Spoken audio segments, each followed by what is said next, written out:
बाबा जी और हुजूर जी की प्यारी साध संगत जी, आप सभी को प्यार भरी राधा स्वामी जी संगत जी, आप सभी से एक विनती है। अगर चैनल पर नए हैं तो कृपया चैनल RS सवाल जवाब को सब्सक्राइब कर लीजिए और कमेंट में राधा स्वामी जी जरूर लिख दीजिए और साथ साथ अपने शहर का नाम भी जरूर लिखिए। संगत जी, आज 9 मार्च को दिल्ली के भाटी सेंटर में हजूर जी ने बाबा जी की प्रेजेंस में बहुत ही अच्छा और दिल को अंदर तक हिलाकर रख देने वाला सत्संग फरमाया। जी, हजूर जी ने आज उसी वाणी पर सत्संग फरमाया जिस वाणी पर हजूर महाराज जी ने अपना आखिरी सत्संग मई के महीने में सन 1990 में फरमाया था। जी, हजूर जी ने आज स्वामी जी महाराज की वाणी धाम अपने चलो भाई पराए देश क्यों रहना पर 1 घंटे से ऊपर का सत्संग फरमाया। जी, हजूर जी ने सत्संग संगत को समझाते हुए फरमाया कि आज जो वाणी आप सबके सामने प्रस्तुत की गई है वो पूज्य स्वामी जी महाराज की अनमोल और पवित्र वाणी है। ये कोई साधारण शब्द नहीं है बल्कि एक ऐसे महापुरुष की अनुभूति का सार है जिन्होंने स्वयं उस ऊंचाई को अपने जीवन में जिया और अनुभव किया है। हजूर जी ने फरमाया कि धाम अपने चलो भाई, यहाँ स्वामी जी महाराज कौन से धाम की बात कर रहे हैं। इस बात को और अधिक सरल ढंग से समझाने के लिए हजूर जी ने एक बहुत ही सहज उदाहरण दिया। उन्होंने फरमाया कि जब छुट्टियां समाप्त होती हैं तो हम में से अधिकांश लोग अपने घरों की ओर लौट पड़ते हैं। कोई ट्रेन से यात्रा करता है, कोई बस से और कोई किसी दूसरे साधन से अपनी मंजिल की तरफ बढ़ता है। अगर रास्ते में कोई हमसे पूछ ले कि आप कहाँ जा रहे हो तो हम बिना किसी झिझक के तुरंत कह देते हैं कि हम अपने घर जा रहे हैं। फिर हजूर जी ने इसी प्रसंग के माध्यम से एक बहुत गहरा सवाल हमारे सामने रखा। जी, उन्होंने फरमाया कि कभी हमने ये सोचा है कि हमारा असली घर आखिर है कौन सा। आज क्योंकि हम शरीर के साथ जुड़े हुए हैं इसीलिए हम इस संसार के घर को ही अपना स्थायी घर समझने लगते हैं। हजूर जी ने आगे फरमाते हुए समझाया कि आज जिस घर में हम रह रहे हैं वहां पहले कोई और रहता था और हमारे बाद कोई और रहेगा। फिर वो सांसारिक घर हमारा असल ठिकाना कैसे हो सकता है। यहाँ तक कि जिस शरीर में हम रह रहे हैं वह शरीर भी अस्थायी है और समय के साथ मिट जाने वाला है। अगर हम इस शरीर की सच्चाई को ध्यान से देखें तो ये केवल मिट्टी से बना हुआ एक ढांचा है। हमारा असली अस्तित्व ये शरीर नहीं है बल्कि वह आत्मा है जो इसके भीतर निवास करती है। इस बात को और स्पष्ट करने के लिए हजूर जी ने एक और उदाहरण दिया। उन्होंने फरमाया कि जैसे किसी गाड़ी से उसका इंजन निकाल दिया जाए तो वह गाड़ी केवल लोहे का एक बेकार सा ढांचा बनकर रह जाती है। उसमें ना चलने की शक्ति रहती है और ना कोई उपयोगिता। उसी प्रकार आत्मा के बिना ये शरीर भी केवल मिट्टी का एक ढेर भरा है। हजूर जी ने आगे फरमाया कि एक और सुंदर तुलना करते हुए समझाते हुए फरमाया कि जब तक तलवार मियान के भीतर रहती है तब तक मियान का भी महत्व होता है, लेकिन जैसे ही तलवार को मियान से बाहर निकाल दिया जाता है तो मियान का अस्तित्व केवल एक खाली खोल बनकर रह जाता है। ठीक इसी प्रकार आत्मा ही वह शक्ति है जो इस शरीर को अर्थ और जीवन देती है। जब तक आत्मा इस शरीर में है तब तक यह शरीर जीवित और महत्वपूर्ण लगता है, लेकिन आत्मा के बिना इस शरीर का कोई वास्तविक मूल्य नहीं रह जाता। यही सच्चाई हमें यह समझाने के लिए है कि हमारा वास्तविक घर ये संसार नहीं बल्कि वो आध्यात्मिक धाम है जहां से आत्मा आई है और जहां उसे अतः लौटना है। हजूर जी ने आगे फरमाते हुए समझाया कि अगर हम हरे रंग का चश्मा पहन लें तो हमें पूरी दुनिया हरी ही नजर आएगी, लेकिन जैसे ही हम चश्मा उतार देते हैं तब चीजें अपने असली रंग और रूप में दिखाई देने लगती हैं। ठीक इसी प्रकार इसी तरह आत्मा ही हमारी असली पहचान है, मगर हम शरीर रूपी चश्मे को पहने बैठे, इसीलिए सच्चाई हमें दिखाई नहीं देती। हजूर जी ने आगे समझाया कि दुख की बात यह है कि हम इस शरीर को ही सब कुछ मान बैठे, जबकि सच्चाई इससे कहीं गहरी है। इसे और अच्छी तरह समझाने के लिए आप जी ने एक राजा का उदाहरण दिया। जी, हजूर जी ने फरमाया कि जैसे कोई राजा अपने राजसी वस्त्र उतारकर फटे पुराने कपड़े पहन ले और भीख मांगने लगे और धीरे धीरे वो खुद को सचमुच गरीब ही समझने लगे। वास्तव में तो वह एक राजा है, मगर भ्रम में आकर अपनी असली पहचान भूल चुका है। बिल्कुल यही स्थिति हमारी हो गई है। हमने शरीर को ही अपना सच मान लिया है और आत्मा को पूरी तरह से भुला दिया है। हजूर जी ने आगे फिर फरमाया, सवाल उठाया। एक हजूर जी ने कहा कि आखिर आत्मा का असली घर कहाँ है। इस पर कबीर साहिब का वचन याद दिलाते हुए हजूर जी फरमाते हैं कि कहे कबीरा यह राम के अंश। हजूर जी ने फरमाया कि आत्मा कोई साधारण सत्ता नहीं है बल्कि वो स्वयं परमात्मा का अंश है। वाणी में यही रहस्य छुपा है। आत्म में राम, राम में आत्म जिन्हस गुरु विचारा। इस गहरे सत्य को वही समझ पाता है जिस पर गुरु की कृपा हो जाती है। यह बात हर किसी को समझ में नहीं आती। हजूर जी ने आगे फरमाते हुए समझाया कि आत्मा नश्वर संसार की नहीं बल्कि परमात्मा की सत्ता से जुड़ी हुई है और अतः हमें उसी ओर लौटना है। आगे हजूर जी ने पलटू साहब की वाणी का उदाहरण दिया। जी, हजूर जी फरमाते हैं कि साहिब क्या करें साहिब, तेरे पास यानी जिसे हम बाहर खोजते फिरते हैं वो मालिक तो हमारे भीतर ही निवास करता है। बस जरूरत है अपनी नजर को बाहर से भीतर की ओर ढूंढने की। हजूर जी ने आगे फरमाया कि बाइबल में भी यह स्पष्ट रूप से लिखा गया है कि you are the living temple of the god, यानी हर मनुष्य का शरीर स्वयं परमात्मा का जीवित मंदिर है। लेकिन क्या हम इस सच्चाई को वास्तव में समझ पाते हैं? आप जी आगे फरमाते हैं कि हर एक देह के भीतर मालिक स्वयं विराजमान है। बाबा जी भी सत्संगों में बार बार यह बात समझाते रहे हैं कि परमात्मा कोई दूर नहीं है, उसे महसूस किया जा सकता है, उसे पहचाना जा सकता है। लेकिन मन में प्रश्न उठता है कि आखिर उस परमात्मा को महसूस कैसे किया जाए।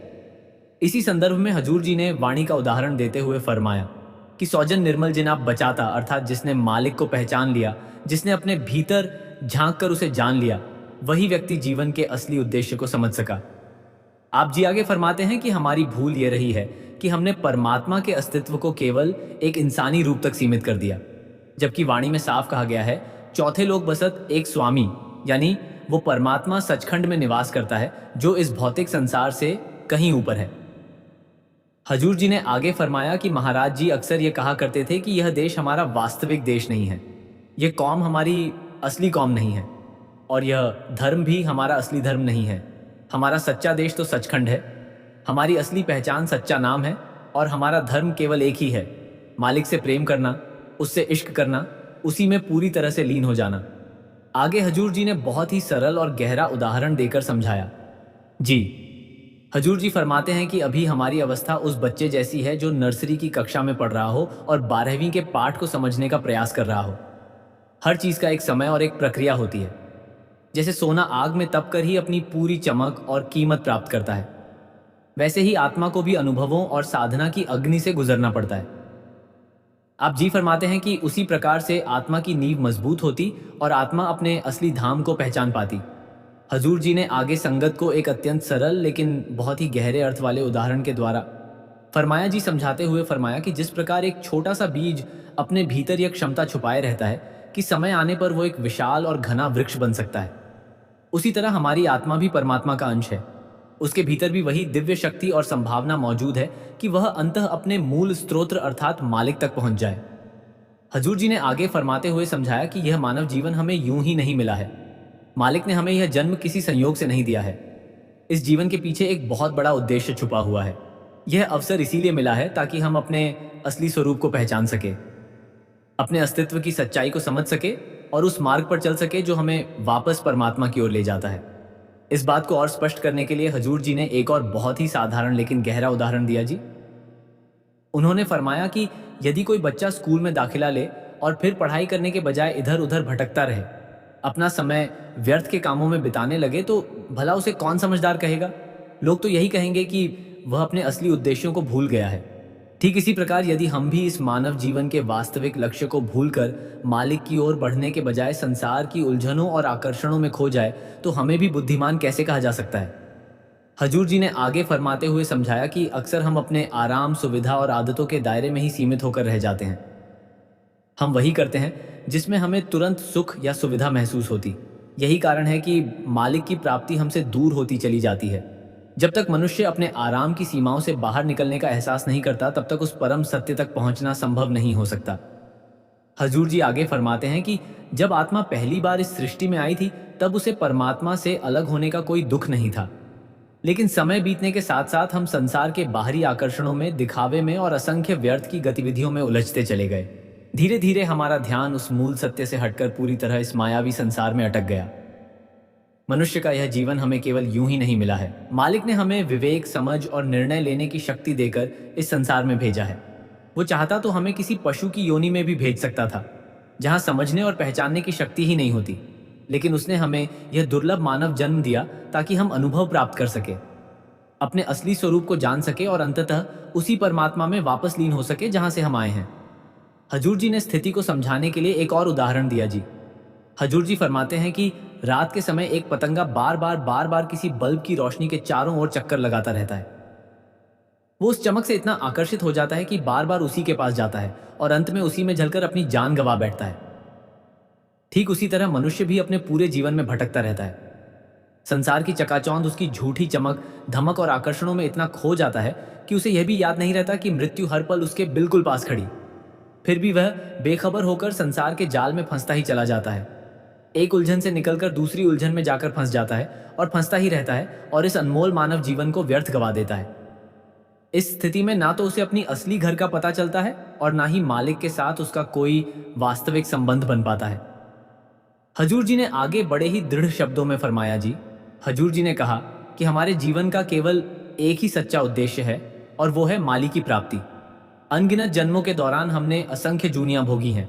कभी हम कीड़े मकोड़े बने, कभी पतंगे बने, कभी सांप और ना जाने कितने ही रूप धारण किए।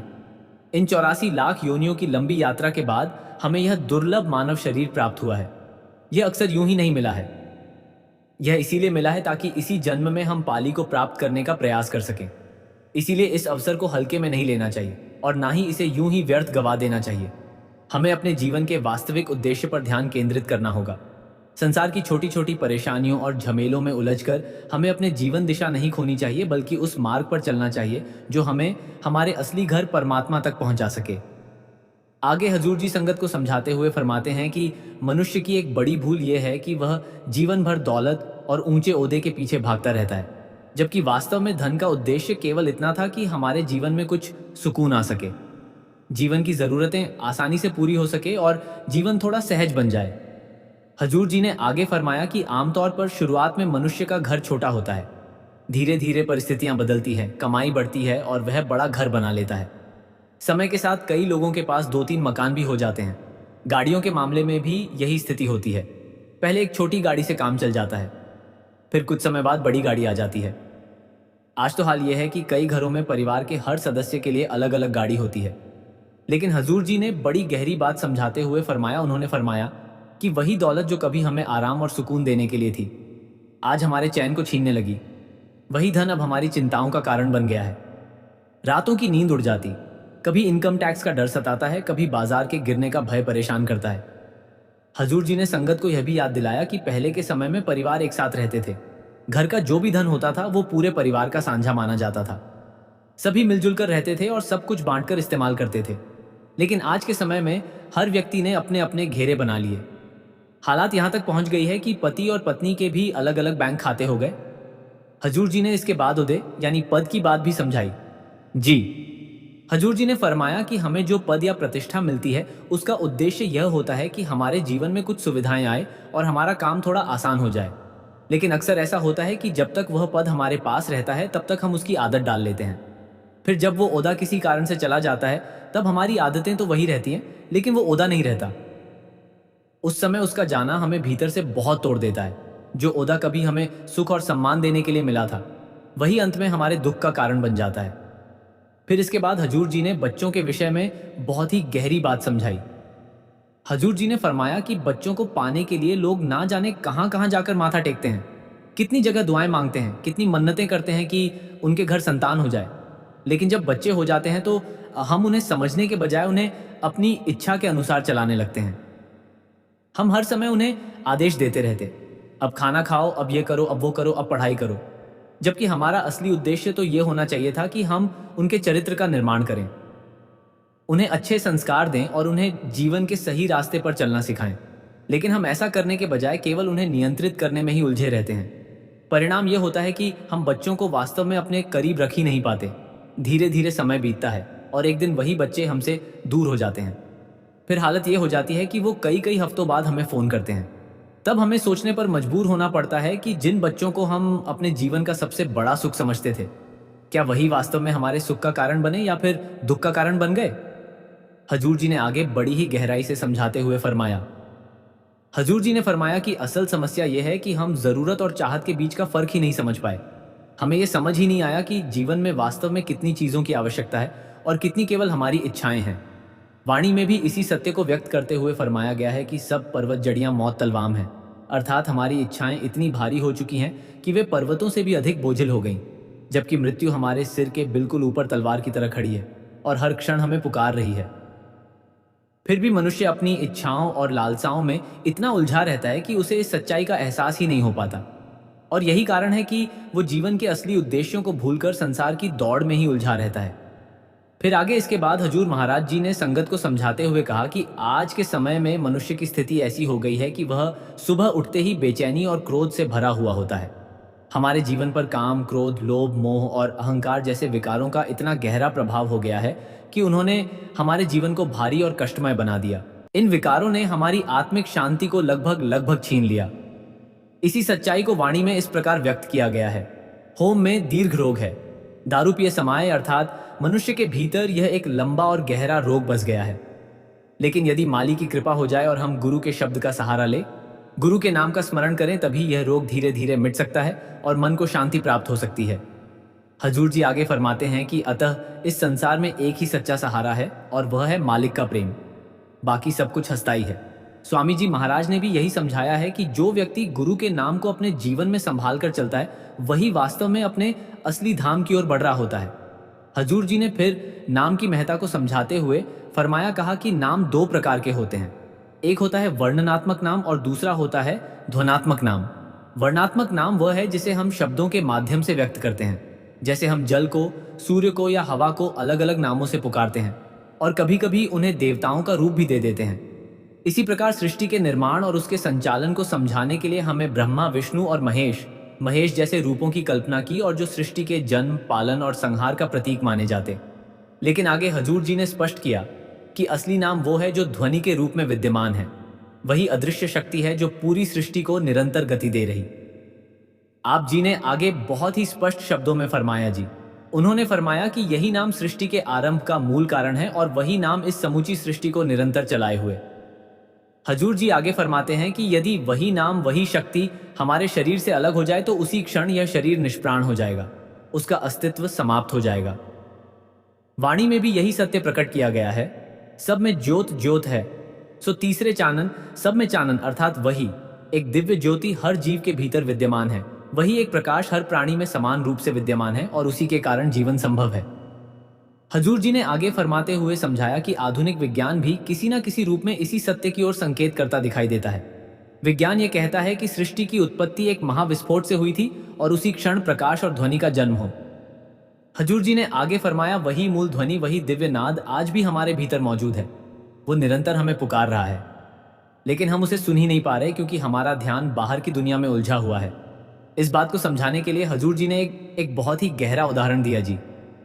हजूर जी ने फरमाया कि सिर एक उल्टे कुएं की तरह है जिसके भीतर यह दिव्य प्रकाश और ज्योति निरंतर जल रही है। लेकिन दुर्भाग्य की बात यह है कि हम आज तक इन बातों की वास्तविक गहराई को समझ ही नहीं पाए। हम मंदिर जाते हैं, मस्जिद जाते हैं, गुरुद्वारों में भी माथा टेकते हैं और चर्च भी जाते हैं, लेकिन वहां जाकर भी हमारा ध्यान अधिकतर बाहरी चीजों पर ही टिक जाता है। मस्जिद में अजान की आवाज गूंजती है, मंदिरों में दीपक जलाए जाते, गुरुद्वारे में गुरु ग्रंथ साहिब का प्रकाश किया जाता है और वाणी का पाठ होता है, चर्च में मोमबत्तियां जलती है।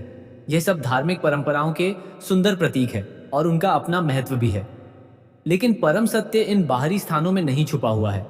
वो सच्चाई तो हमारे अपने ही भीतर मौजूद है। अफसोस की बात यह है कि हमने कभी अपने भीतर झांकने की कोशिश ही नहीं की। हमने बाहरी पूजा पाठ को ही इबादत का अंतिम रूप मान लिया, जबकि पूजा का वास्तविक अर्थ यह है कि मन को एकाग्र किया जाए, उसे भीतर की ओर मोड़ा जाए और आत्मा के उस दिव्य स्त्रोत्र को खोजा जाए जो हमारे भीतर ही विराजमान है, विद्यमान है। लेकिन आज स्थिति इतनी बदल गई है कि पूजा भी कई बार केवल एक लेन देन बनकर रह गई। अब लोग ऑनलाइन पूजा तक करवाने लगे, पैसे भेज दिए और यह मान लिया कि पूजा संपन्न हो गई। हजूर जी ने आगे फरमाते हुए समझाया कि हम अलग अलग तीर्थों स्थलों की यात्रा करते हैं, वहां जाकर स्नान करते हैं, लेकिन सच्चा तीर्थ कोई भौगोलिक स्थान नहीं होता। असली तीर्थ वही है जहां आत्मा को सच्चा ज्ञान प्राप्त हो। तीर्थ कोई जगह नहीं है, तीर्थ एक अवस्था है, एक अनुभव है जो भीतर जागता है।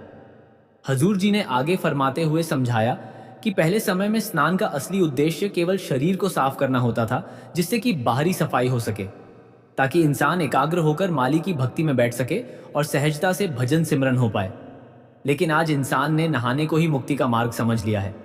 इंसान अलग अलग धार्मिक स्थानों पर जाकर नहा रहा है। अगर मुक्ति इतनी आसानी से होती तो यह दुनिया कब की खाली हो गई होती। बाहरी स्नान से शरीर की सफाई हो सकती है, मन की सफाई के लिए शब्द का सहारा लेना ही पड़ेगा, नाम जप करना ही पड़ेगा, दूसरा कोई जरिया नहीं। हजूर जी आगे फरमाते हैं कि संत महात्मा जब सत्संग में विभिन्न ग्रंथों और वाणियों का उल्लेख करते हैं तो उसके पीछे एक गहरा उद्देश्य हो। वो ऐसा इसीलिए करते हैं ताकि हम सभी उस आध्यात्मिक सच्चाई से परिचित हो सके और जो मनुष्यों को परमात्मा के करीब ले जाती है। और यही कारण है कि सत्संगों में अलग अलग संतों की वाणियां सुनाई जाती हैं, क्योंकि हर एक वाणी किसी ना किसी आध्यात्मिक आत्मिक अनुभव की गवाही देता है। उन शब्दों में केवल भाषा नहीं होती बल्कि उस मार्ग की सच्चाई छिपी होती है जिसे संतों ने स्वयं चलकर देखा है।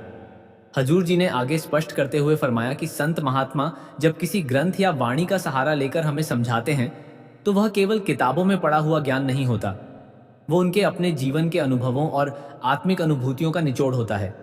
लेकिन यदि हम उस ज्ञान को सिर्फ सुन लेने तक ही सीमित रख दें या उसे आगे सुनाने तक ही सीमित कर दें और अपने जीवन में उसे अपनाने की कोशिश ही ना करें, तो वह ज्ञान केवल शब्द बनकर रह जाता है।